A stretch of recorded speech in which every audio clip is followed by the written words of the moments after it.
அர்ஜுனன் ஏன் தேரிலிருந்து முதலில் இறங்கினார்? மகாபாரத போர் முடிந்த பிறகு அர்ஜுனாவும் கிருஷ்ணாவும் போர்க்களத்திலிருந்து திரும்பி வந்தார்கள்.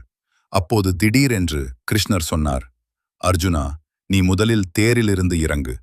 அதை கேட்ட அர்ஜுனன் அதிர்ச்சி அடைந்தான். கண்ணா, நான் எப்போதும் உங்களுக்கு பிறகுதான் இறங்குவேன். நான் எப்படி முதலில் இறங்க முடியும் என்றான். ஆனால் கிருஷ்ணர் சிரித்துக்கொண்டு, இது என் கட்டளை, முதலில் நீ இறங்கு என்றார். அர்ஜுனன் கீழே இறங்கினார். பிறகு கிருஷ்ணர் தேரிலிருந்து இறங்கிய உடனே அந்த தேரு திடீரென்று தீப்பற்றி எரிந்து சாம்பலாகிவிட்டது. அதை பார்த்த அர்ஜுனன் அதிர்ச்சி அடைந்தான். அப்போது கிருஷ்ணர் சொன்னார், போரில் பல வீரர்கள் ஏவிய அஸ்திரங்கள் இந்த தேரை ஏற்கனவே அழிக்க வேண்டியது. ஆனால் நான் இருந்ததால் அது நடக்கவில்லை.